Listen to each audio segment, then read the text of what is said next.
Yeah, fine. Good afternoon, everyone. Welcome to the Audit Committee of the 8th of September at 2 p.m. The meeting's been held under the Local Authorities Coronavirus Meetings Wales Regulations 2020. As we know from experience, the meeting is being broadcast live so that members of the public and others may view it. Can you please ensure that you mute your mics and remember to unmute them when you're called to speak.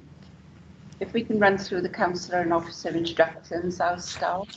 I am Paula Antonio, Chair of the Committee. Councillor Cyril Anderson. Present. Councillor Peter Black. Present. Councillor David Helliwell. Present. Councillor Terry Hennigan. Councillor Paxton Hood-Williams. Present. Councillor Oliver James. Present. Councillor Peter Jones. Present. Excuse me, present. Yeah, I've got apologies from Councillor Jeff Jones. Councillor Erica Kirshner. Councillor Mike Lewis. Present. Councillor Sam Pritchard. Present. Councillor Leslie Walton. Present. Councillor Mike White. Present. Then officers, Deb Smith. Ben Smith. Present. Simon Cockins. Yeah, present. Jason Garcia. Present. Daniel King. Present. Neil Craven Lashley.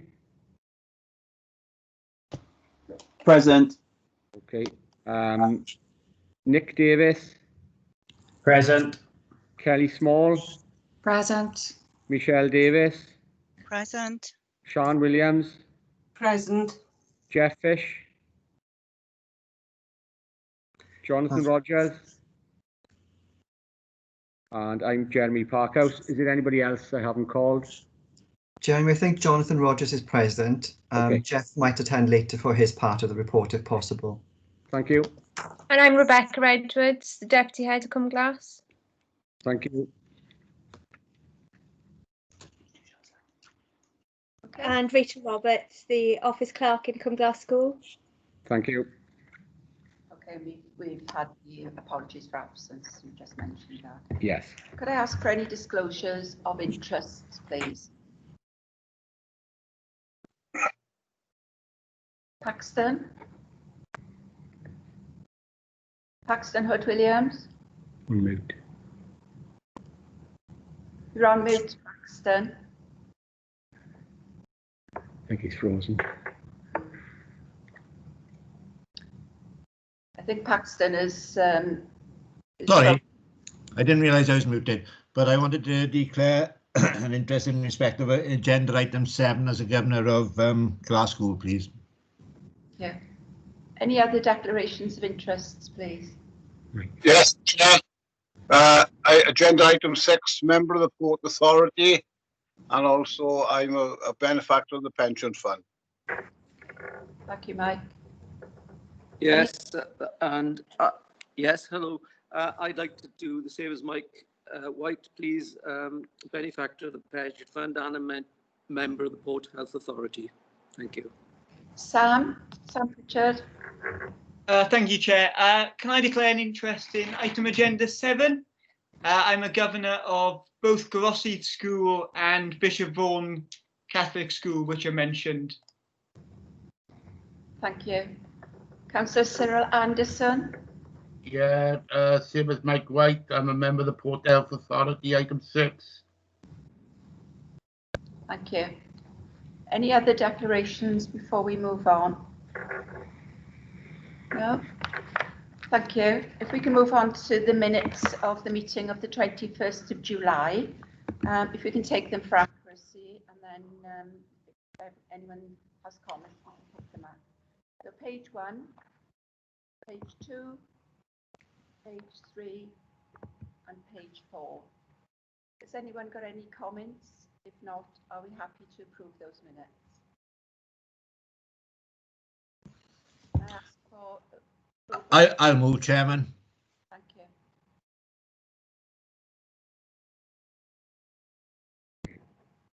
Okay, the next item on the agenda is Cumglass Primary School Audit Report 1920. I believe Neil Craven Lashley is going to produce this paper.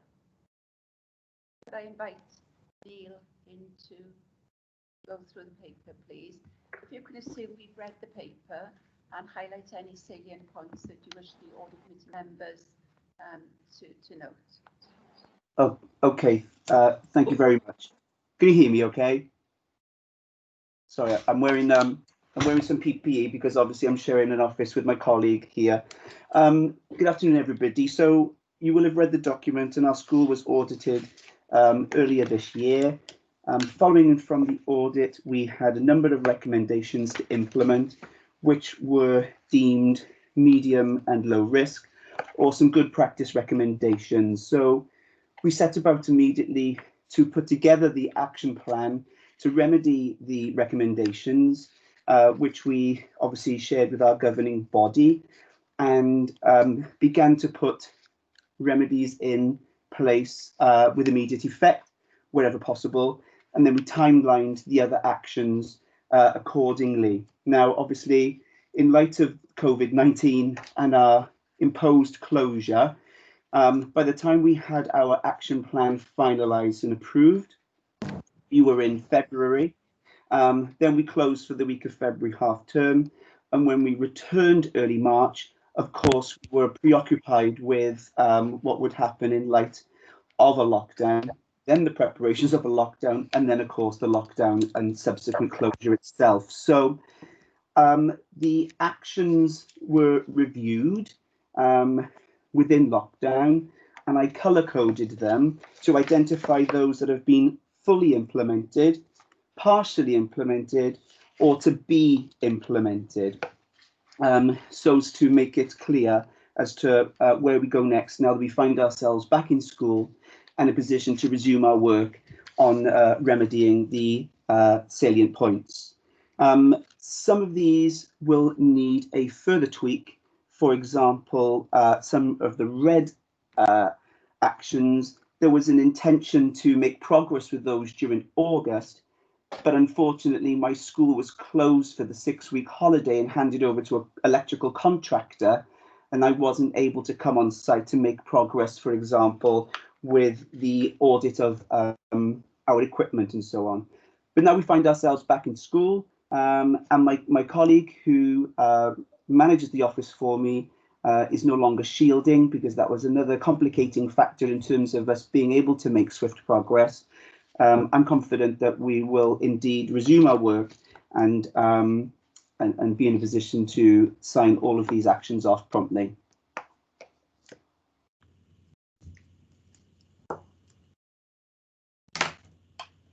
Okay, can I open up for questions, please? Councillor Mike White.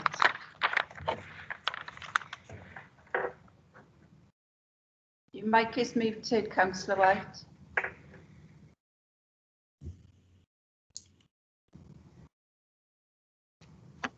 Right, thanks, Chair. Right, yeah. No. All right. Yeah. Thank you, Chair. I'd like to ask the head teacher, obviously in regards to school fund, really that is included within the school matrix when you have the finance subcommittee meeting. Yes. So that's identified there for you to sort of obviously to make the finance subcommittee aware, and obviously then go to full governors. I'm just querying whether obviously you are using the full support of your primary support officer to advise you in this area in regards to school fund. And secondly, if I could move to point 2.64 in regards to the issue with school meals with the squid system.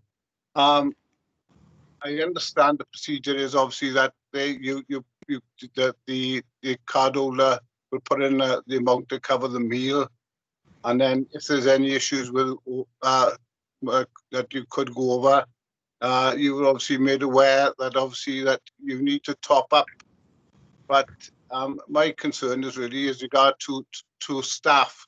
Clearly, they've got their own card themselves, so they would surely know the amount that they got there and whether it's sufficient to cover the cost of the meals that they order.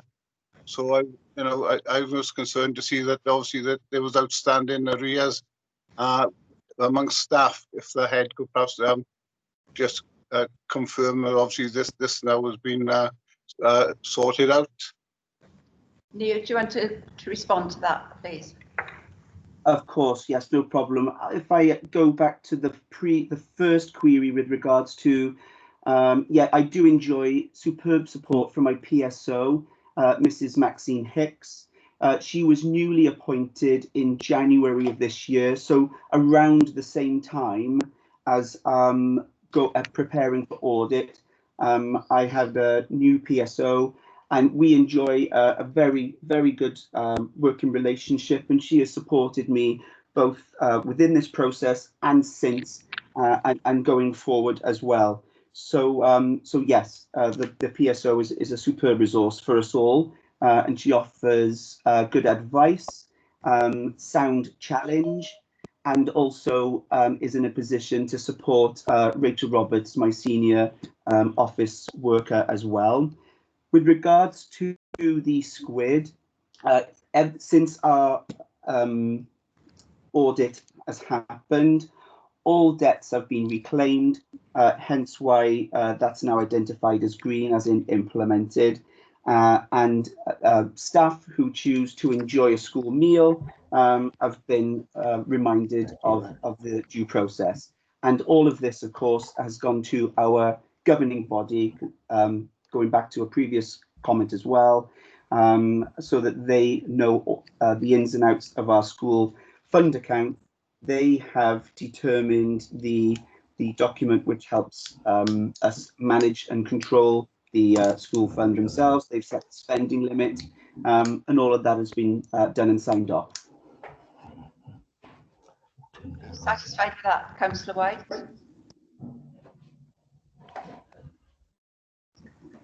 Yes, Chair, that's fair enough. As long as the issue has been addressed, yes, that's not a problem. Okay, thank you, Councillor White. Are there any other questions for Neil on this paper? Any other questions? Yeah, just one from me. I'm at a loss to know why the head teacher couldn't get into the school for 6 weeks in August and do an audit. Even though there were contractors there, obviously he's got access to the school, and this is quite a serious matter. Otherwise, we wouldn't be here today giving it our time. So I just wonder if you could answer that question, please. Of course, with pleasure. RDH contractors took control of my school's site the last week of July and have completely and utterly gutted the foundation phase department, rendering it unsafe for anybody to enter the school building. I was permitted to enter part of the building at the very end of the summer holidays so that I could begin readiness for the new school term, but I certainly wasn't in a position to go into each and every classroom to conduct the audit of electrical items which were £500 or more, mostly because those electrical items had been carefully packaged up and boxed to prevent them from being damaged or get dusty. So I couldn't access those items. So I had hoped to make progress with that aspect of the action plan within the month of August, but I wasn't able to undertake that work. As I said, the items that need, let me just make reference to the recommendation.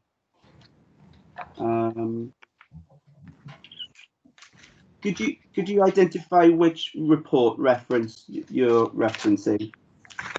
Oh, I think it's 2.9.1. I believe it is, yeah.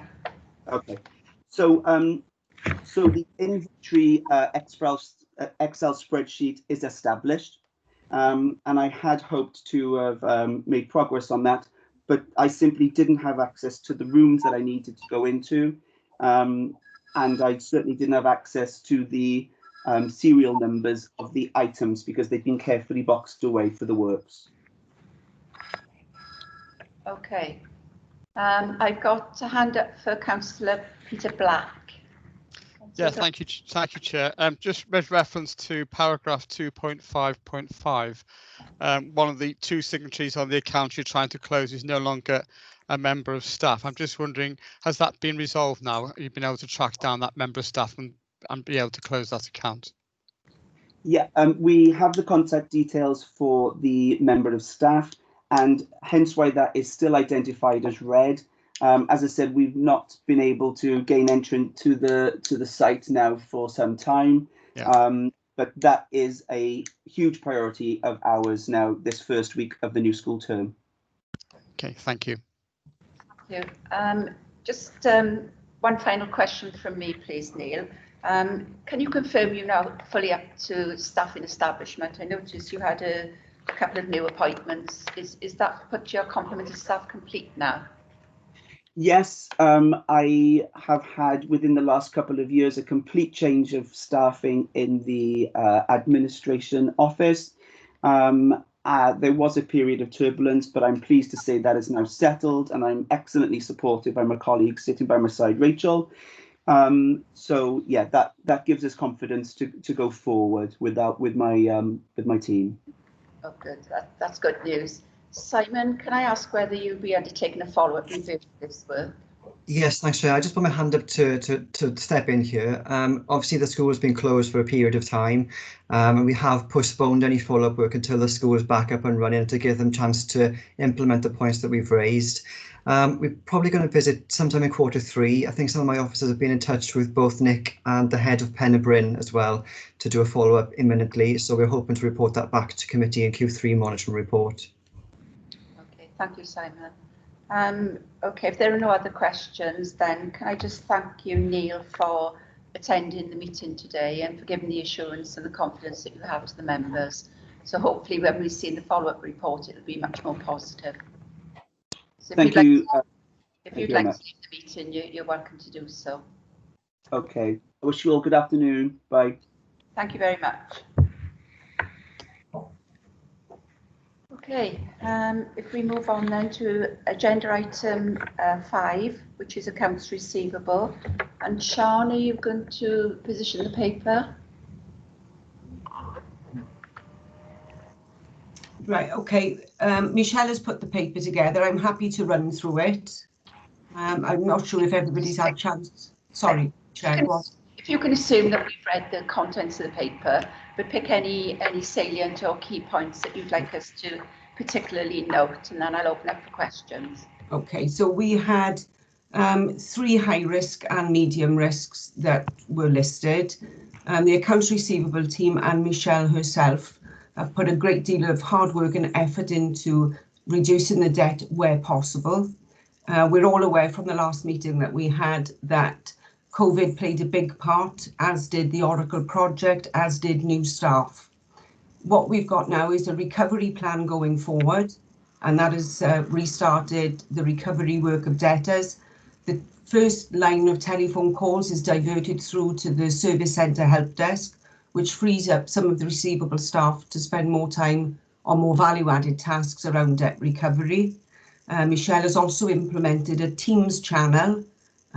There's 2 strands to that. One is for training and advice and support, and another one is for questions and answers and to provide further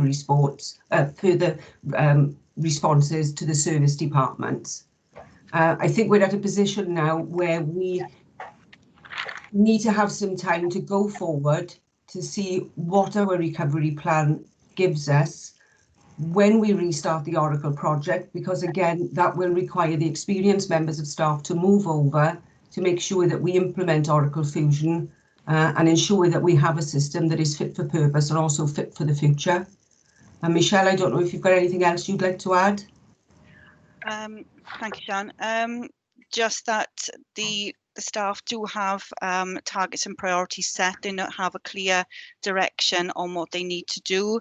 All of that is aligned with the actions and priorities set out in the internal audit report and plan. We do have a lot of backlog to deal with, some from before and made worse by the current circumstances that the world is experiencing at the moment. And we are doing absolutely everything that we can think of to remedy the issues that we have, and the staff are working very hard to achieve that. We've put everything in this update report because we wanted to give you as much information for this meeting as possible, and if you have any questions on that, I'd be happy to answer them. But really everything is in there that we wanted to say and to put forward to the committee today. So the Microsoft Teams channel, sorry, just to add, will enable both receivables, legal and service departments to work together and to communicate together as well, because we're aware that it takes all of us to be able to deal with this process. So we're hoping that we'll see a better outcome of collaborative working across the 3 areas. Can I open this up for questions? I've got a number of questions to ask, but I'd like to open up first. Councillor Leslie Walton. Right, I was going to comment that obviously, as you're, by the sounds of it, on the beginning of the recovery, we'll need to ask you back in a few months' time to see how that's getting on. But I take some comfort in looking through all the paperwork you've given. You've obviously thought quite carefully about this, and it strikes me that you've basically had so many issues chucked at you over the last few years, not just months, yes, but years. Staff issues, the fact that you've got a new system that you've got to get used to, COVID, etc., etc. So, I mean, I have got some sympathy with you, but obviously it's going to be a case of let's see how the recovery works. And I would suggest that the recovery also, you're going to have to keep an eye on whether whatever you've planned is actually working, and you're probably going to have to tweak it as you go along, because there'll be other things that no doubt will be chucked at you in the future. But anyway, I hope the recovery plan does go forward as planned. Thank you, Councillor Walton. Sure. Thank you, Councillor Walton. Are there any other questions, please, from members? Okay, if I can make a couple of comments then. I absolutely agree with Councillor Leslie Walton. It's pleasing to see that there is a recovery plan in place. But I'm not sure if there's any officers present that can comment on how robust the monitoring of that recovery plan is going to be, and whether it's going to be taken regularly through the CMT. I don't know if Ben is able to comment on that for me. Ben? Thank you, Chair. We don't routinely take operational matters such as this to CMT, but in light of your committee's concerns that have been expressed, it is appropriate for it to be kept very close eye on. That would be, if appropriate, including referral back to CMT, both in terms of the progress, for the reasons that Councillor Walton has quite rightly said. It's been the process is accumulation of effects and also impacted by COVID, and we'll have to see how we get on with progressing what is going to remain a very challenging backdrop whilst the first wave of COVID is out of the way and there is an attempt to return to new normal. I'm under no illusions that there are still substantial economic pressures to come for all those that face paying us money that's due to the council, and there is a fine balance to be struck between getting money in to enable the council to keep running, but also being as pragmatic and sympathetic as possible, given the council has been very much in distributing money out rather than collecting money in mode. Okay, thank you, Ben. I'm comforted to hear that you're happy to take that to CMT, because this has been a long-standing issue. It's not just as a result of COVID, it's preceding COVID by a number of years.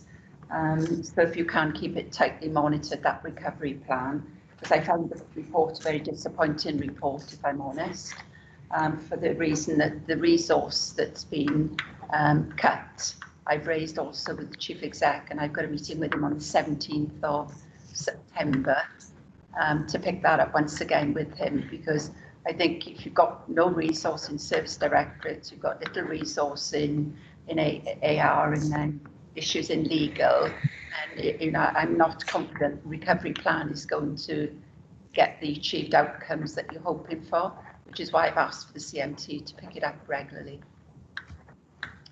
But Ben, do you want to come back on that? Yes, it's on that second point, Chair, and I think you're right, and that's a natural foil for it linking with it being one that exceptionally does report back to CMT for the reasons you've rightly said. It's not appropriate for further discussion today, but given that the committee has expressed its concerns repeatedly over the availability of resources, and appropriately Councillor Walton has recognised it's not entirely of the service's own making, there have been choices made and decisions made, and an overall decision on resources and the prioritisation of resources is a matter for the Chief Exec, the Director concerned, and myself as the Statutory Chief Officer to take into account when giving advice to ultimately Cabinet and Council as to what is a reasonable balance of affordability, reputation preservation, trying to ensure we get as much in as possible, and recognising the repeated concerns that the Audit Committee has expressed about the sort of wider issue. And as the other officers present have explained, it's that interrelationship between the three service departments, really the four service departments, legal, ourselves in accounts receivable, but also ultimately people's ability and willingness to pay. Thank you, Ben. There are no questions then. I think we're asked to note this report and approve the actions. So, yeah, if we can bring them back in early part of the year, January, February time. Okay. Yeah. We'll give a vote on that. Yeah. We'll give a vote on Yeah. that. Do you want to take a vote whether January or February would be appropriate timing for an update? Or do you want it sooner? Ben? Chair, it's for the committee to decide how soon it wants it back. I wouldn't have it sooner than that time period. I think you've got to give officers a reasonable amount of time, given the reasons we've already said in terms of working through it. February would tie in with the time at which we're doing third quarter monitoring. It's starting to get us into the run-in towards year-end closure. That would seem to me be perfectly reasonable in terms of the officer advice I'd give, but of course it is for the committee to decide. I just am a little bit concerned if you go too early, you won't get the opportunity to have as much of the impact as you should do, but it is for the committee to decide. Councillor Walton. Basically echoing everything Ben has just said, I think we have got to give a reasonable time for the plan to start kicking in, and we've got to have a little bit of trust here that the officers will keep a keen eye on that recovery plan and will amend it or tweak it or look at it slightly different, make sure they raise issues if they come across them. But we've got to give them some time to see if it's bedding in. And so I would say January, February, it seemed perfectly sensible to me. I've got Simon Coppins and a couple more hands coming up. Simon? Yeah, thank you, Chair. Just to feed into that, obviously, as this is a fundamental audit, we do include this as part of our recommendation tracking exercise, which is normally done towards the end of Q3, so November, December time. So the findings of that would be reported then in January, February. So it does tie into that timeline to come back to committee, if that would be okay with members. We'd be looking for February to preference, what I'm hearing. Councillor Cyril Anderson. Yeah, I would just reiterate what Councillor Walton and Ben and Simon have said. But I also wonder if Sian could say a date that is comfortable for her and her staff to get all this stuff together for us. Okay. To be honest, I'd be looking at February if the committee is happy with that. Michelle and I will, and I've arranged to meet regularly to review this. And I think February would give us, some time to try and bed this in and see what results we're getting back. Michelle has a hand up. Do you want to comment, Michelle? Yes, thank you, Chair. I just wanted to say that, yes, taking the feedback to February would be a reasonable time period. And I just also wanted to provide a little bit more assurance to the committee as well, in that the recovery plan is for the AR section as a whole, but the debt recovery activities are overseen personally by myself. So that takes the form of a monthly meeting with the key staff on the team. They have their targets and priorities set by me through my analysis of the data. They report back each month directly to me and give me a progress report, and then that will be fed back through to Sian in our weekly meetings as appropriate. And also then that will be reflected in the stats that we provide monthly through the PNFM meetings as well. So I hope that that does give a little bit more assurance as to the monitoring that already exists will continue, and we will be flexible and adaptable in our approach as to how that goes as well. Thank you, Michelle. Councillor Paxton Hood-Williams. Thank you, Chairman. Before the two ladies just spoke now, I was going to suggest certainly myself that it should be February, seems to be the sensible time for this. So that's all I wanted to say at this stage, Madam Chairman. Thank you. Can we take a vote then that everyone is content for February for an update report? Hand over to Jeremy. Okay, Councillor Cyril Anderson. Approved for February. Councillor Peter Black. Yes, I'm content with February. Councillor David Helliwell. Happy with February. Councillor Terry Hennigan. Councillor Terry Hennigan. He is here. No. Yes, agree. Councillor Paxton Hood-Williams. Certainly content with February, Chairman. Councillor Oliver James.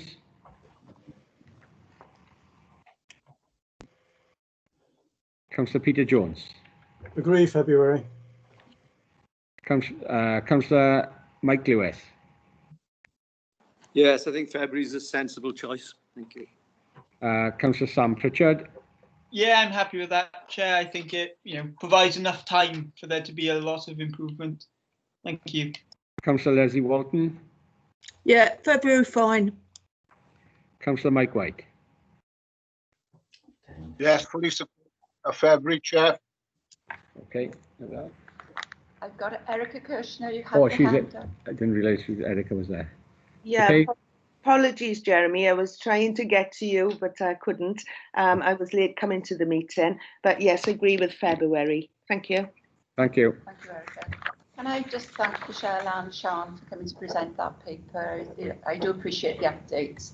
I have sympathy with the pressures you're under, particularly with COVID. So thank you for all the work and the commitment you're putting into making it right. So thank you both. Thank you. Thank you. If you want to leave the meeting, you're happy to. Thank you all. Thank you. Bye-bye. If I can invite Jason Garcia in next to go through agenda item 9.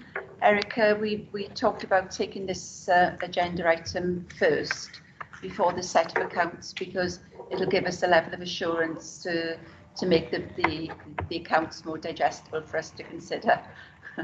Thank you, Chair. That's good. Agenda item 9. Thank you, Chair.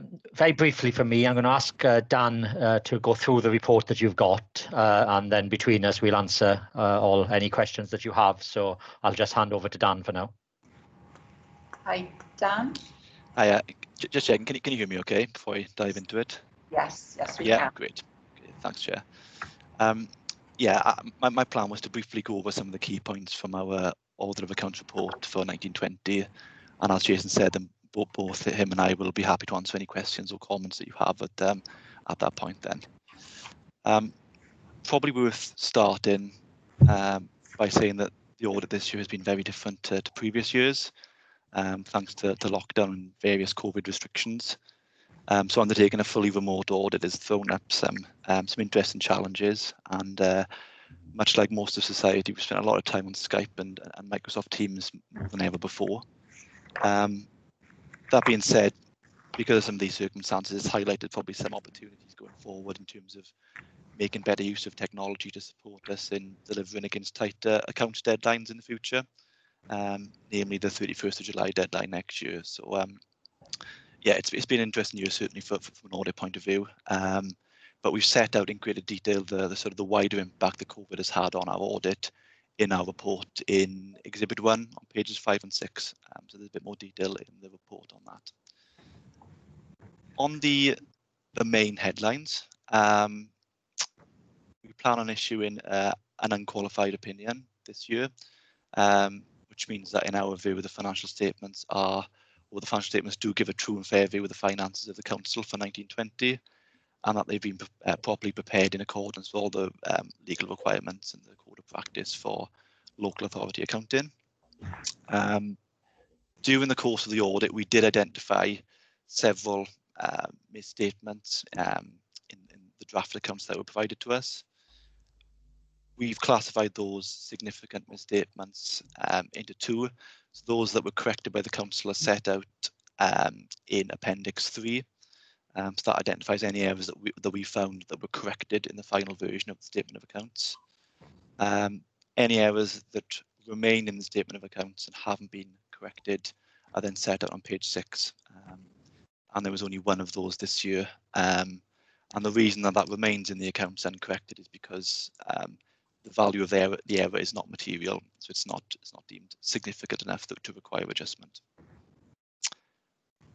We've also raised 2 recommendations from the audit this year around capital accounting procedures and declarations of interest.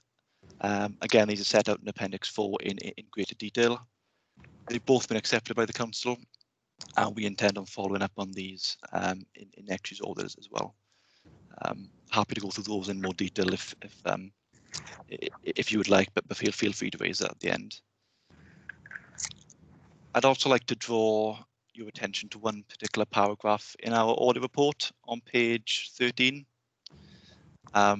This is what we call an emphasis of matter paragraph, which we use to draw the attention of the user of the accounts to one particular disclosure.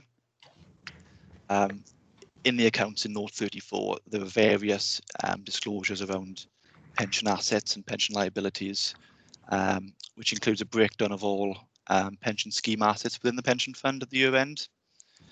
The figures in this note are supported by valuation reports from various fund managers.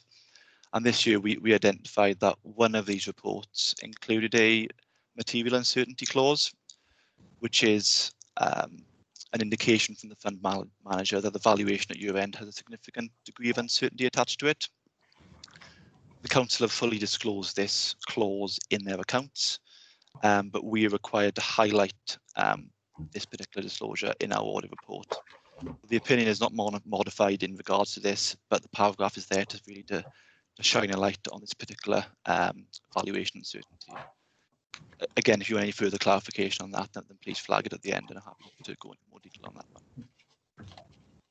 that one. We've also set out on pages 7 and 8 some of the significant issues arising during the audit, where we've needed to make some additional inquiries of the council, but where we've been able to resolve them with their support. So again, the detail is set out in the report on pages 7 and 8 around some of these significant issues.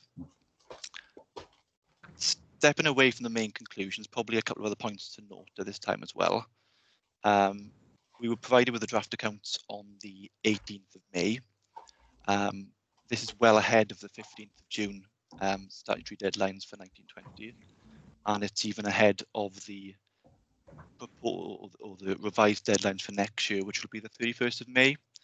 So I think it's worth noting that the council have done particularly well to deliver a high quality set of draft statements to us well ahead of deadlines in the current circumstances.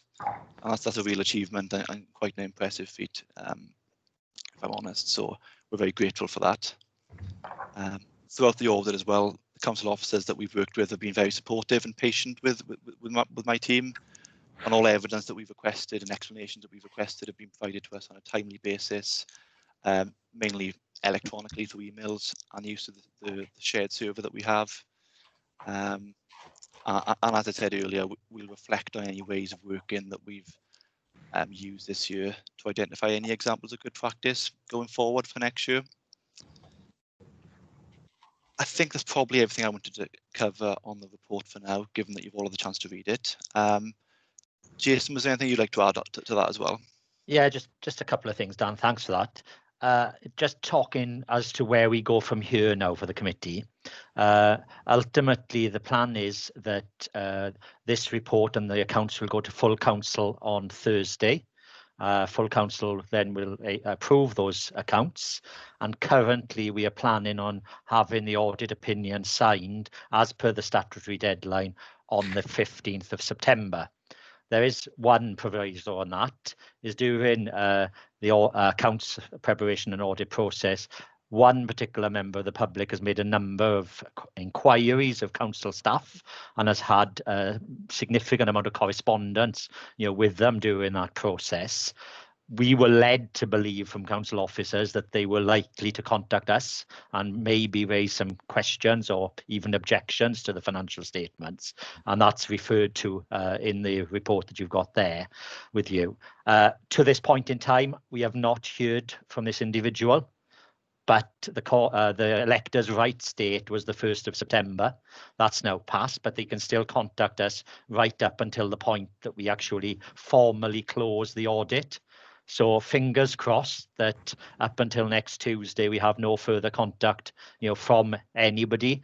But obviously, if they do get in touch, there is the potential that that may delay our ability to either issue the audit opinion, as we currently planning to do, or even maybe we'll be able to do that, but not issue the closure of the audit certificate that we're currently also aiming to do on Tuesday.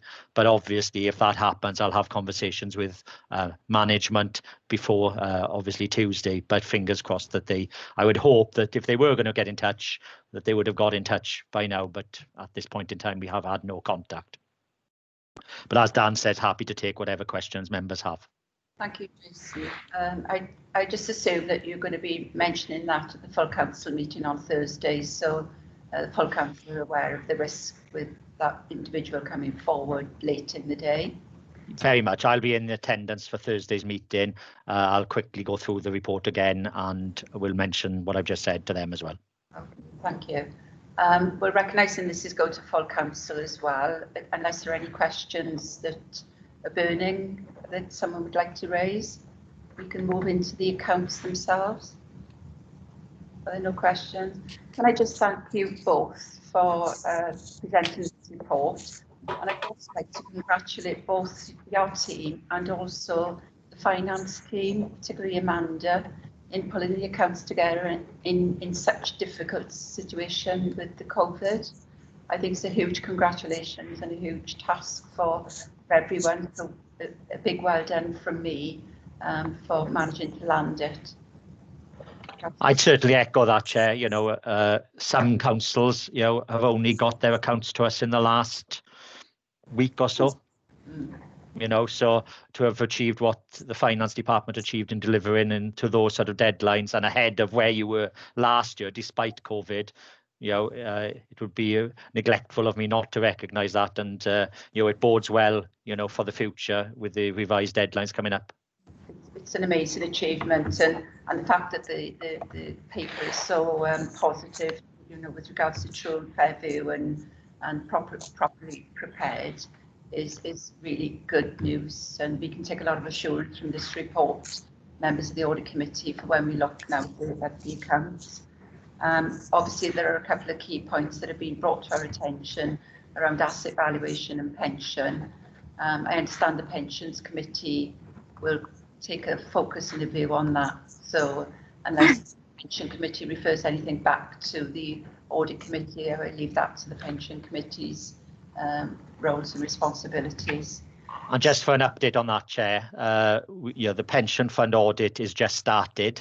In the past, we've generally done both around the same sort of time, but during this summer period, we've had to prioritise our work accordingly, and the statutory deadline relating to the pension fund accounts isn't the 15th of September like it is for the council's accounts. They have a deadline of the 30th of November to work to, which is the production of the pension fund's annual report. So that audit has just commenced, and we're working on that with officers at the moment. Thank you, Jason. If I could just thank you for that then, and the paper is for information, so I've been informed that we don't need to take a vote on that one. So can we turn back to agenda item 16, minded of the assurance that we've just received from our colleagues in the Wales Audit, or Audit Wales as you call it now. But we can go through the agenda item 6. Is Amanda coming through to talk us through these accounts? No, it'll be me, Chair. Okay. Do you want to position the paper then, Ben? And we can just invite questions, but bearing in mind that the full set of accounts to go into the full council on Thursday. Members may want to hold some of those questions. It's entirely up to you, but I look for hands up. Thank you, Chair. I will be relatively brief on the statement of accounts itself. I don't want to stymie debate, but as you say, there's the opportunity at council on Thursday, and also I'm acutely conscious it's relatively difficult with such a thick electronic wad of papers to pour through them, but I'll draw your attention to the pertinent parts. Before I do start, I would like to echo what you've said. I pay particular tribute to Amanda Thomas, who is the officer charged on my behalf with producing the statement of accounts, but I would also wish to pay tribute to all finance staff, all members, all staff across the council who, whilst working on COVID and responding to everything else, still managed to prioritise and discharge all of their duties. We've certainly had some innovative ways of trying to work on some of the bits and pieces in terms of the electronic reviews and signatures and physical manifestation of stuff. I would equally wish to pay tribute to Audit Wales colleagues. They are independent and they're entitled to do whatever they wish to my staff and me, and I think it's been done in an appropriate, professional, challenging manner, and there remains mutual respect on both sides, and I'm pleased that they have particularly acknowledged the speed at which we produced the draft accounts in very challenging circumstances, and notwithstanding the items they've drawn attention to, there are no real surprises in those. The reality is the world was a strange place at the balance sheet date of the 31st of March. And as my audit colleagues have said, nothing is done until everything is finally done on the 15th. So there's always the opportunity for a sort of goal in overtime, as it were, if I'm mixing my metaphors. But the reality is I'm acutely proud of the work that my officers have done and being very grateful for the efforts of Audit Wales staff. So in terms of the statement of accounts itself, you have the report in front of you, which is for noting, as I've said, they are very long and complicated. I did allude before the meeting started that every year there is a suggestion the accounts are going to get simpler and they always end up slightly more complicated. There was a suggestion this year that because of COVID there might be a simplified version. That wasn't possible. So whilst I have sprinkled throughout the statement of accounts a number of references to COVID-19 and some of the material uncertainties, and I think it's also the case that that reflects some of the questioning, not exclusively the questioning, but the questioning from the member of the public that Audit Wales colleagues have referred to. It's got to be borne in mind that the vast majority of the COVID impact will be in the 2021 accounts, and there'll be more than enough opportunity for anyone who is so interested to review the matter of the flexing of the budgets by over 100 million rather than the 7-8 days worth of COVID related spend that were actually in the statement of accounts. Those material valuation clauses are not surprising. In one sense, I'm surprised there weren't more from some of the valuers in terms of the pension fund assets and such like. The world was certainly very unusual for that period at the end of the year. But in terms of reminding you what's in the statement of accounts, the main statement of accounts is long, tortuous, but basically it boils down to pages 5 to 14, which give you the narrative report, puts it all in a nutshell, and for the first time this year emphasises a whole raft of risks in terms of going forward, both around Brexit and COVID-19. I think there is suitably sprinkled issues throughout, and both Audit Wales and myself are satisfied that we've got the right sort of mix in there. Page 15, when we get to Thursday, we'll have my and the chairman's sign off, assuming council's content to approve. As has been referred to, you have on pages 16 and 18 the intended audit sign off. On page 20, you have a summary of the overall spending, and that's probably the most important and significant page, certainly for the 1920 outturn, which has already been to Cabinet. It shows very clearly the substantial underspending that was achieved for 1920, and therefore the very substantial amount put into usable reserves due to outturn. The overall movement across the various statements, some of which I admit are and accept are very technical to understand, but it is all entirely consistent with the outturn, which reported £19 million worth of underspend and carrying forward into reserves. That is re-emphasised on page 26 of the draft accounts, which is the summary table of all reserves available. And again, you should be able to see in that clearly that the usable column for reserves has gone up by the requisite £19 million you would expect as a result of the outturn and underspend. Now that's pretty important given the advice I've given to Audit Committee, Scrutiny Committee, Cabinet and Council over previous years where Council has struggled to live within its means. So it was particularly pleasing to live well within means in 1920 and to have that sort of firepower rolling forward into 2021. And those members that sit on Scrutiny Committee will know from their questioning of me, and it does help contextualise why I have said I am relatively relaxed in the circumstances of the very substantial amount of flexing that's had to be done in 2021. I'd certainly rather be in this position than a different position by having that sort of level of outturn. The balance sheet on pages 29 and 30 are useful because they show the sheer scale and size of the council. It's over £1 billion worth of stuff here, and although these accounts don't have the pension fund in, you've got a near £2 billion pension fund being run as one of the 8 local authorities of the 22 that's got a pension fund. Cash flow statement on page 33 is important. Again, you can see I've added to cash and cash equivalents, and that we went into 2021 with substantial cash holdings. Which is again important. Lifeblood of any business, including anything in the public sector, is having sufficient cash and liquidity to meet all obligations at all times, as well as the technical requirement to always be financing oneself. The bulk of the rest of the statement then gets really into testing of people's ability to and stamina to read through the accounts, but it's a whole raft of disclosure notes which, as my Audit Wales colleagues have indicated, are in line with the statutory requirements required under the Accounting Code of Practice. And then ultimately you get towards right at the end of the document, just before the glossary, you have the governance statement starting on page 148, which has been through the governance group and has had Councillor Walton assisting us in terms of independently challenging and reviewing.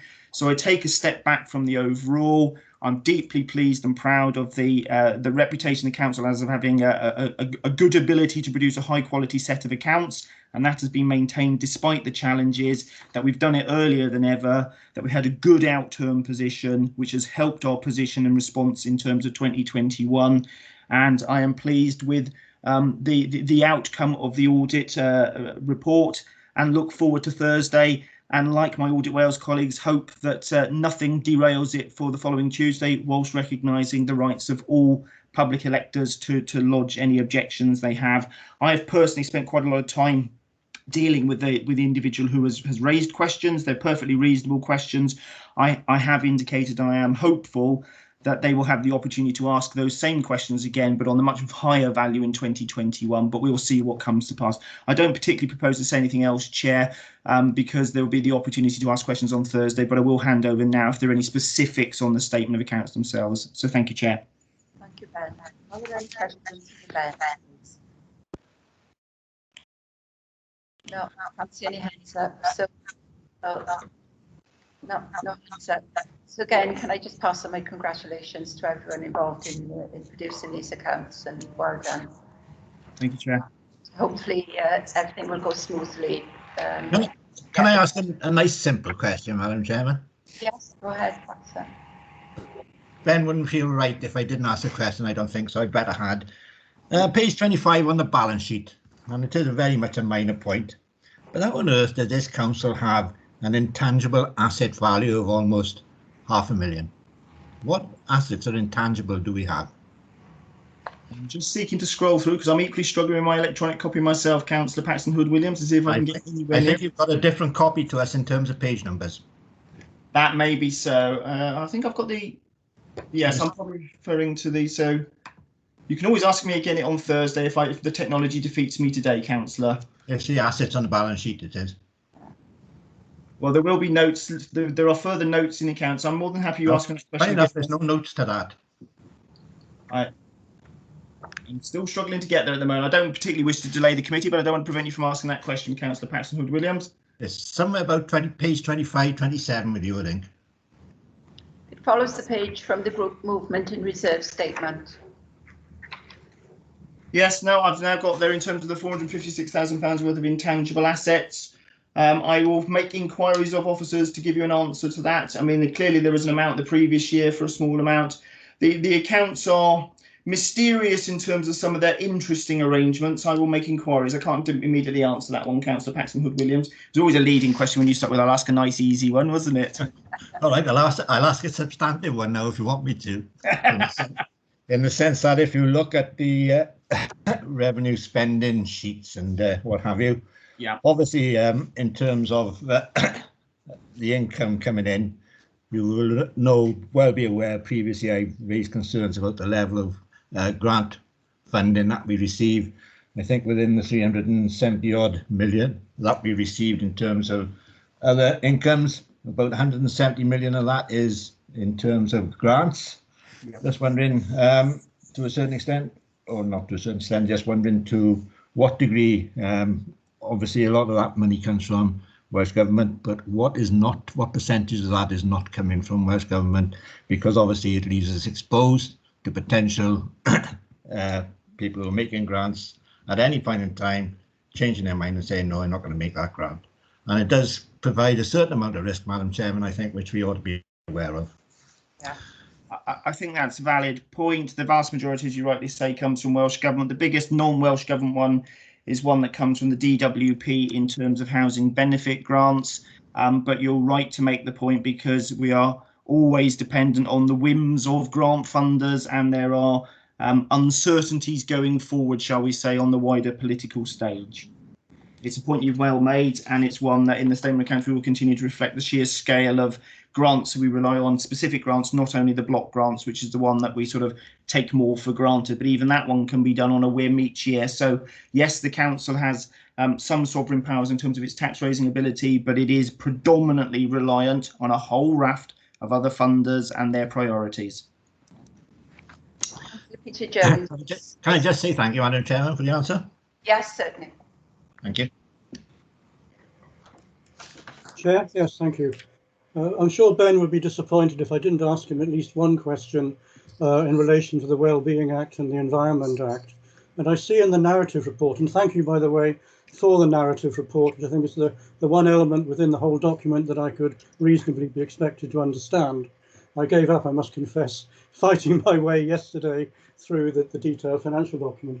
In the narrative report, you refer to particular uncertainties, I'm assuming you're meaning of a financial nature, relating both to the Wellbeing Act and the Environment Act. It's on page 12 of the report, or page 56 of the overall agenda. I just wondered whether, Ben, you were able to indicate what kind of financial problems or uncertainties you still foresee in relation to the delivery of those two pieces of Welsh Government legislation.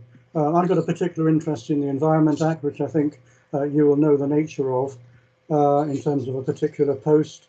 And I also wondered then, in relation to Brexit, on the next page, page 57, you rightly list a whole series of financial uncertainties concerning the outcome at the end of this year of the Brexit negotiation, or lack of it, between ourselves and the European Union.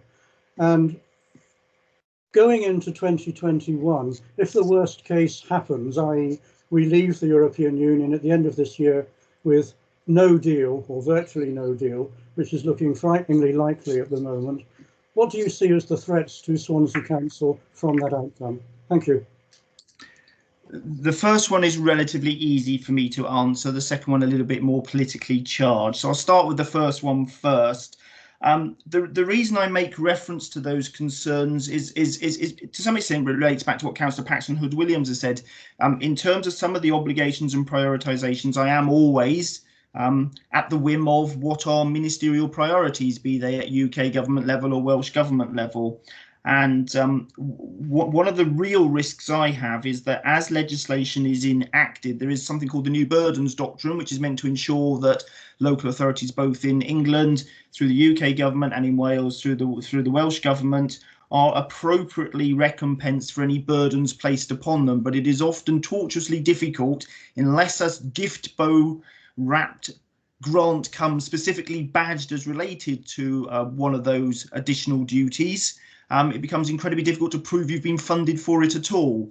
An awful lot of these things are recognised by all commentators as the right thing to do, and the right thing to do, both long term and short term, but often come with no obvious money attached. And then in periods where there has been, as you'll be aware, Councillor Jones, have been periods of restraint and constraint on public finances, the ability to prioritise those over other matters always is problematical. So there is a real reason for putting that in. It's meant to be code for where obligations are passed upon us. It's important we're appropriately funded to be able to support them, notwithstanding the law is the law and they're as important as any other priority. But you will have seen with some of the COVID response that the reality is a whole raft of things we've had to respond to. If there wasn't money from UK government or Welsh government, this authority, like every other local authority, would have been in desperate difficulty. There is an entire food chain, as it were, in terms of being able to then give support to businesses and being a bit more flexible in terms of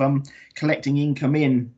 The Brexit one is particularly difficult for me, and I'll be careful what I say. I mean, my looking forward, because it's a politically charged one, is it's completely uncertain in all scenarios. I mean, you've equally got the economic resilience fund, whatever it's called. I'm getting confused with one of the Welsh government's current COVID ones, but this is. The reality is no one knows. It will depend what we get in terms of the available money from the comprehensive spending review and what flows down to Welsh government. I will deal with every scenario possible, but it's absolutely the case that in terms of going forward into 21-22, setting a budget, I think it is accepted by all political and financial commentators that all parts of government and local government as well will have difficulty in mapping all scenarios and striking a balance around setting a budget that is plausible, defensible, logical, with all of those uncertainties. I hope that helps answer it, Councillor Jones, without me straying any further into political matters which are for others to comment on. That's very helpful, Ben. I don't expect you to venture into politics. Thank you very much. Thank you. Thank you, Chair. Thank you, Peter. Are there any other questions before we close this item? It's for noting. Obviously, it's going to the Council on Thursday. So if there are any further questions, you've got that opportunity to raise them again. And again, Ben, thank you very much for going through those accounts and for congratulations once again. Thank you, Chair, and I will undertake to find an answer on Councillor Paxton Hood-Williams' 456,000 stumper of a question before Thursday. I'm sure Councillor Paxton Hood-Williams will raise the question again if we don't. Thank you very much. Sorry, I was just fascinated, Madam Chairman. Okay then, if we can move on to the annual report of schools audit 2019-20. Simon, is Nick going to present this one? Yeah, thank you, Chair. Nick is on the call. So yeah, Nick is going to do that. He's the principal auditor, works with myself in the audit team. He's presented a report in the past and he's going to do it again today. Okay then, go ahead then, Nick, please. If you can assume the report's been read and just pick up the key points that you wish to bring to the Audit Committee's attention.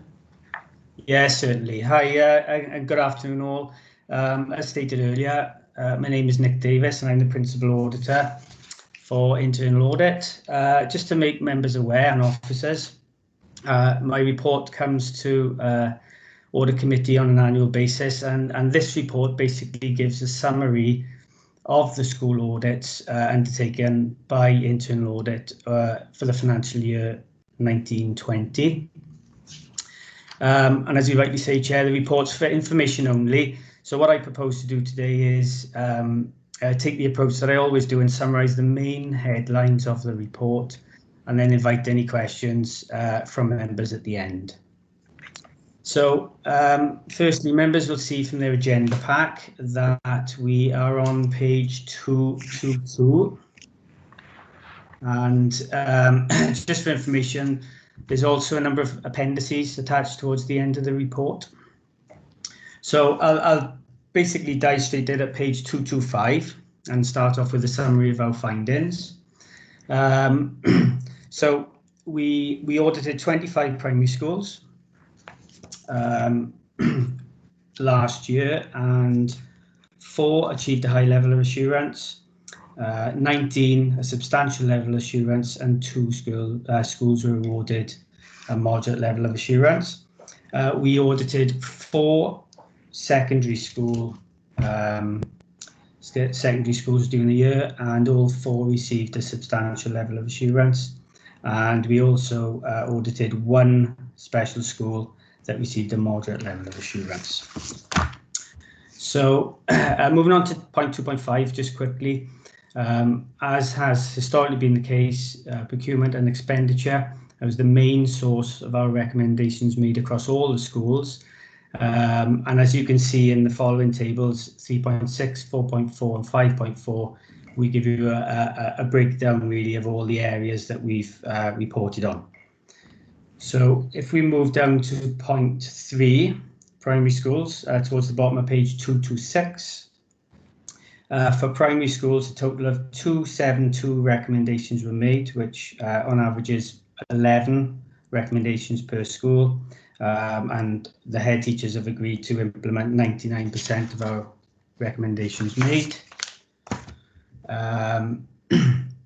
If you move on to page 227, you can see table 3.6 gives an analysis of all the areas that we audit, which has been split over the 2 financial years, 18-19 and 19-20, and you can see there the percentages of recommendations made and any changes within those 2 years. Below, there's some further commentary on any noted changes. And if we move on to page 228, to secondary schools, as I mentioned earlier, we covered 4 secondary schools, all obtaining a substantial level of assurance. There were a total of 63 recommendations, which averages about 16 recommendations per school. And on the following page again, a table of analysis 4.4 gives a full breakdown of the areas we've audited and the split between the 2 financial years. And at the bottom of page 229, we have got just the 1 special school that we audited in 1920, and that attracted a total of 26 recommendations, and the head teacher agreed to implement 25 of them. On to page 230, just to give you a quick update of developments and other work undertaken in the year. We work closely with education, and we provide support to the schools in a range of different areas. We conducted 2 follow-up audits, 1 primary school and 1 special school. And as you can see that both schools came to Audit Committee in March 2020, providing an update of where they were with our findings. And you can see that significant progress had been made with the primary school, and the other school we need to conduct a second follow-up. Moving on to page 231. As always, as for the last few years, we've been conducting a questionnaire type assessment, which all schools now have gone through, and the vast majority are happy with. We also look at some quality measures, and we provide schools with a quality control questionnaire when we issue the final report. And you can see in 8.5 on page 231, we have a table of responses, and this year, out of the 30 schools we audited, 26 responses were received at a response rate of 87%. And in 8.7, we have our own performance target of 98% of at least satisfactory responses, and we gained 99% from those 26 responses. So in conclusion, really, Chair, I just want to say that generally a positive result for the school audits last year, with the vast majority achieving at least a substantial or high level of assurance. And I think it ties up quite nicely with our team's performance for internal audit, where we completed all of the schools on the plan for 1920. And I'd like to think this also gives the Director of Education and Section 151 officer assurance that generally most schools are operating well. Okay. Thank you, Nick. I've got Thank you. to ask a question. Councillor White. Yes, thank you, Chair. Thank you, Nick.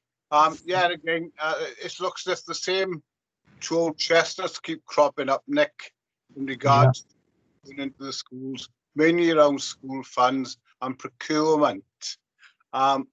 Clearly, what furthermore can we really do as a department to try and get the message across to governing bodies of the importance of obviously school funds obviously there within the matrix of their overall budget, which they go through.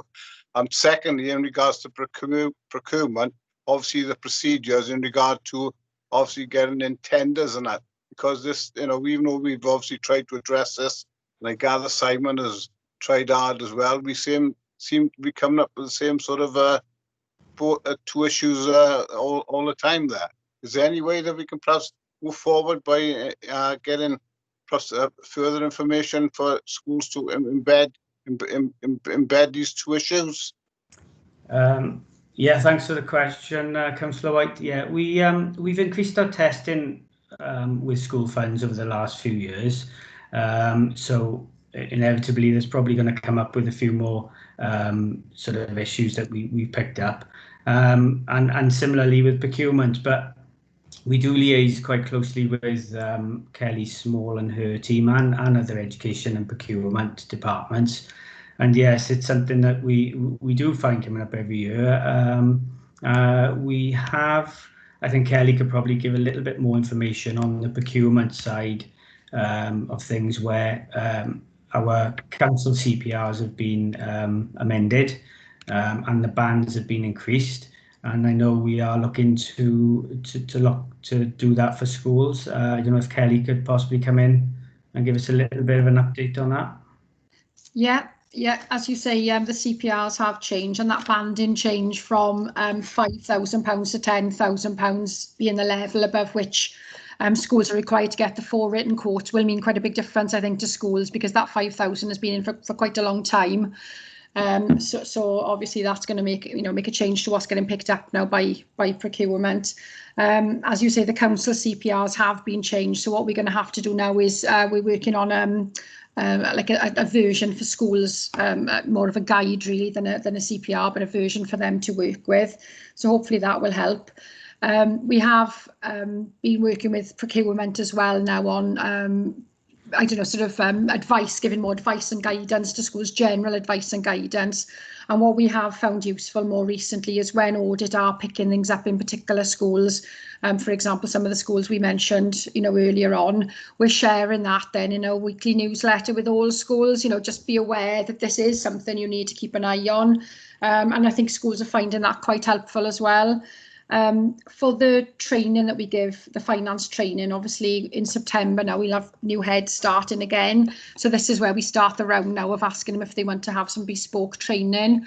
Obviously we can do that on Teams. I've actually held one on Teams during lockdown as well. And then we will try to set up now our usual termly training offer and refresher training to schools on Teams as well. So, we are trying our best to get that across. Obviously, it is up to individual schools how they purchase under local management of schools. But, all we can do is give them the tools really and the guidance to be able to follow that. You can take with that, Councillor White. Yeah, so they say the main thing is obviously that we got to get this message across that there are procedures in place, and this is what the schools have to do, because otherwise Eston will be coming in knocking on the door and picking these points up, which will do very well with the school and within their Eston report. Thank you, Chair. Thank you. I totally agree with the comments that Councillor White has made. Can I just ask, in section of paragraph 2.7, it's recorded that schools have decided to opt out of the procurement SLA. What was the reason for that? Right, so the procurement SLA going back a few years ago was just sort of some general sort of support really on utilities, and there was an offer, like an enhanced SLA that was offered to schools where they would have access to an officer to help them with a lot of things. To be honest, it was a little bit, it ran for a couple of years and it wasn't exactly what the schools wanted. So that's why they've opted out of that enhanced SLA. So basically it's gone back now to as it was before, where they get general advice and guidance from procurement. But ultimately, if they want to procure now, they do it themselves, which is, as I suppose as should be. But we are still looking at options with procurement, in discussion with schools. So something might resurrect itself, in future years. Okay, Simon, did you want to come in? You had your hand up and now it's gone down. Yes, thanks, Chair. I just wanted to pick up some of the points that Nick mentioned about our increased testing on unofficial funds and school funds.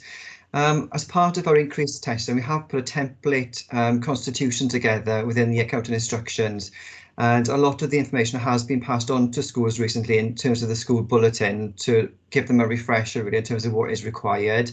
So we are seeing increased recommendations in those areas, probably because we've increased the testing in those areas as we see them as fairly high risk in the past, obviously because they are controlled by the schools. So that's one explanation. In terms of procurement, I think obviously Kelly mentioned that we are looking to put a more bespoke guide together for the primary schools to work off as our CPRs, but in a school setting.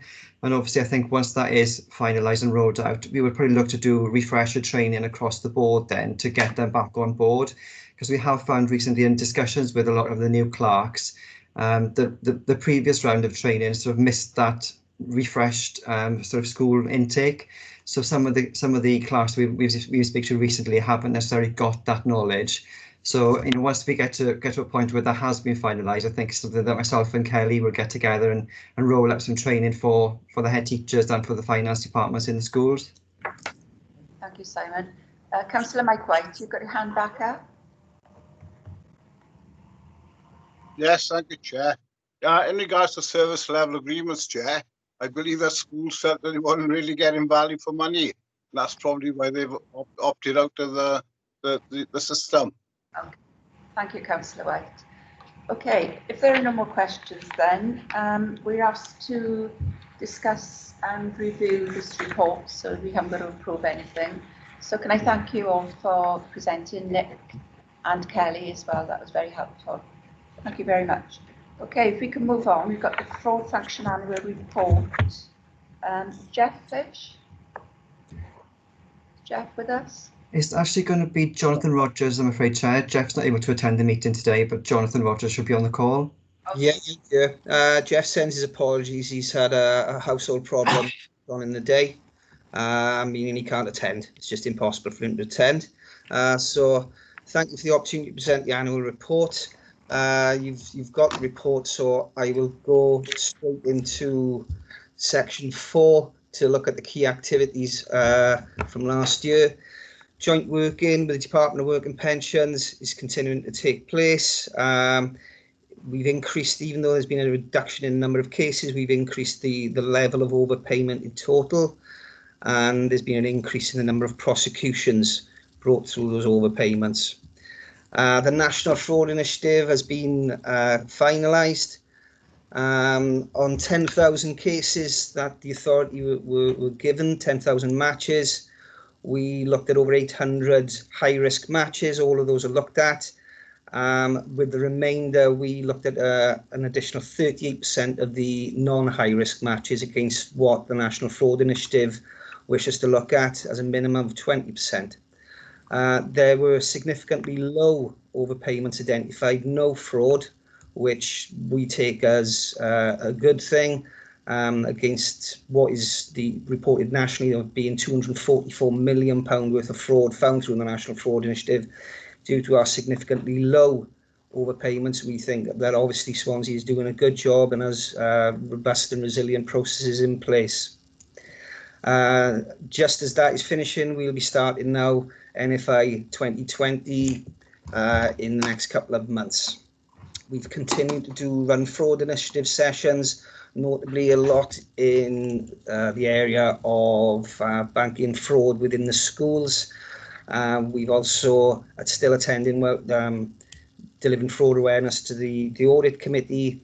We get regular updates from the National Fraud Initiative, National Fraud Anti-Fraud Network, and we will respond by sifting through those and applying to the relevant departments where we need to inform them of scams and frauds in their areas. Obviously, notably in the last 6 months, that's gone COVID-19, all the threats to that, but I'll come on to that. We're continuing to work regularly with interagency and data exchange. We're still members of the local organised crime board and attend meetings. We have regular meetings with other authorities under the local authority anti-fraud network.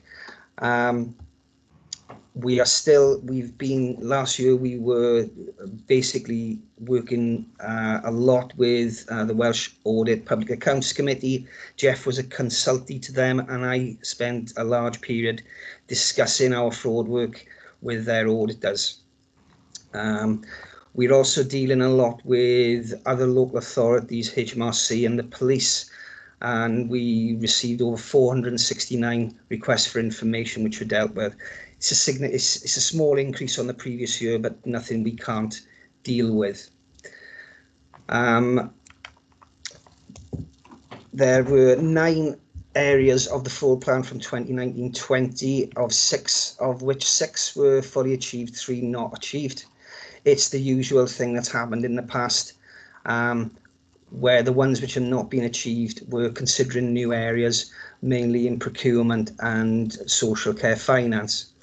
That should be the last time I ever make that excuse, because we've rewritten the fraud plan just to look at consider new areas, which we're certainly considering at the moment. If I go back, as was I think reported in June, we've had a significant change in our work since April, basically due to COVID-19 and with all the sort of money that's being sort of rooted away at the moment to compensate for that. We've been assisting with the business rate grants, the business startup grants, the outdoor adaptation grants, childcare provider grants, social care workforce payments, and we've also been assisting with data matching on the economic resilience funds. The business business rate grants, that's going to be a significant part of work in NFI 2020 when that comes through, where data matching will take place between authorities looking at all the business rate grants. At present, I think Swansea's already given out 4,000 grants, so that could be a significant piece of work to look at. And other than that, I'll take questions from anybody who wants to ask. Okay. Noting there's the chat papers around tackling fraud of the Audit Wales, do you need to comment on any of those, Jonathan? Basically, that came about, that's the Public Accounts Committee, which Jeff was aligned to and I worked with last year. I thought you'd mention that. Basically, it's only recently been reported, but it was looking across the sort of 3 strands of Welsh Government, mainly looking at Welsh Assembly Government themselves, looking at the NHS and looking at local authorities. The report basically states that what the aspiration should be for local authorities is to look at the NHS model, and it's a fair comment. The NHS model has been there for 20 years. They've got a central team in Cardiff which deal with all the sort of strategic work, and they look at the organised crime with local officers delegated out into the individual bodies. It is an aspiration. The problem is with local authorities is very few local authorities even have a corporate fraud team. So to have that model is not really there at the moment, considering we've only been going 5 years and not in excess of 20 years like the NHS fraud bodies. But the fundamental thing is there's no funding coming from the Welsh Assembly Government to do this. The Public Accounts Committee is saying there should be a strategic board at the top level, independent of the local authorities, and they're going to consider it. But at this moment, there's no money, so it's not done. And like I go back and say, Swansea is one of the few authorities who actually puts money in to fraud. Okay, thank you. Thank you, Jonathan. Have we got any questions, please, for Jonathan? No? Clearly, you've undertaken quite a lot of work during the year, Jonathan, both you and Jeff, and you've achieved a significant amount of outcomes. So well done on that. I sort of repeat the comments I've made before. I'm still concerned with the absence of proactive work, but I accept that's an investment the council have to make and have to consider in due course. But certainly the Audit Wales report is talking about local authorities raising the game and applying some investment to high the profile for corporate engagement, corporate buy-in. It looks as if they're suggesting along the lines of the NHS, but I accept the NHS system has been in place for a long time and much longer than you have. So I suppose it's a case of watching this space with the... Well, I think it's a case of incentivisation. Incentivise local authorities will spend money on fraud. It's as simple as that. Okay. Could I ask if you can keep us up to date if there's any progress being made against those recommendations? Because I'm not quite sure, unless Jason Garcia can help, how the Audit Wales are going to monitor those recommendations. Is Jason still with us? Yes, Chair, I'm here. I'm Chair. We have an ongoing, obviously, fraud work programme, and there will be a process of following up, exactly the timescales involved, but as Jonathan referred to, a lot of these queries and sort of recommendations relate to, funding as well, and it's not as simple as. But you're right. If the recommendations are there, then there needs to be a response put forward, even if that response is, unfortunately, the funding isn't there, and we're not prioritising it at the moment. But there will be further work in this area over the coming months and whatever. So yeah, it will be part of our follow-ups. Okay. To be fair to Jason, this report has not come out, it's only come out recently, and it actually says to make sure the recommendation understood and given priority, officials will raise the matter with ministers to secure the item on the Partnership Council agenda Finance Subcommittee. So it's just a case of they are going to look at it, it just hasn't been looked at yet because it's so quick off the press. Okay. Ben, has this report gone to CMT, the Audit Wales report? Not for specific consideration at CMT, but I think what Jonathan has said is quite right. I mean, it does raise the hope of there being some potential funding in due course. I'm more than happy to draw CMT's attention to it, but it goes back to the points raised earlier. There are a whole raft of things that we're advised to invest in and on, and it is dependent on prioritisation and grant funding streams, as Jonathan has said. More than happy to raise it though, Chair. Please, if you can, just keep it on the radar so there's no surprises for the full council if something kicks off sooner than we anticipate. Simon, your hand is up. Yeah, thanks, Chair. I just wanted to pick up on some of the points in relation to the Audit Wales report. Just to make members aware, I think this was distributed to members prior to this meeting anyway. I think the Chair sent it through via Jeremy. Obviously, it's a fairly newly issued report. Myself and the fraud investigators are getting together to go through this and two other national reports at the same time that do have some other commentary on fraud-related issues across Wales and nationally. We are going to be putting a report together to see what we are sort of adhering to in Swansea, because as you know, we've got a fairly developed fraud team in Swansea compared to others, and see what we can implement to instigate improvements in relation to these recommendations. So it is a piece of work that is ongoing with our fraud team, which I'm happy to bring back to committee in due course. But as you say, it's a fairly new report, but we are analysing that along with two other reports to see what we can do to make improvements really within Swansea. I mean, just for members' information and interest, the most significant difference between the NHS and local authority is the fact that internal audit cannot investigate any fraud. It's totally independent of the internal audit service and is accountable directly to the chief executive or the director of finance. It would be Ben in this case. So it's quite interested, there needs to be some policy decisions that would have to have some further thought as well, but that's just for interest really, that's all. Okay, is there no more questions then? Thank you again, Jonathan, and if you could pass out congratulations on to Jeff as well for all the work that's been done. And thank you, Chair. And the commitment that you both clearly got to do as much as you can with the limited resource that you have. So I don't think this is for approval, it's just for discussion. Yeah. Just noted, yeah. And noted. Okay, thank you very much. If we can move on. We're nearly there. The next item is agenda item 10, which is the tracker report, which is for information, and also item 11 is the internal audit work plan, the audit committee work plan. I'd only ask if there are any questions or comments to make on both of those papers.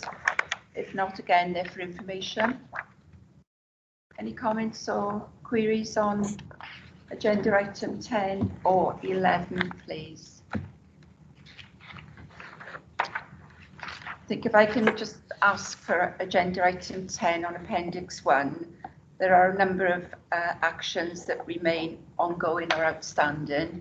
If I could ask Jeremy if we could chase some of those to see if we can bring them to completion, perhaps for the next meeting, or get an update for the next meeting. Other than that, if there are no comments on those items, they are for information. And it's now 15:30 and I can draw the meeting to a close. Thank you very much, everyone, for joining, and stay safe. Bye. Thank you, Chair. Thank you. Bye. Bye. Thank you. Bye.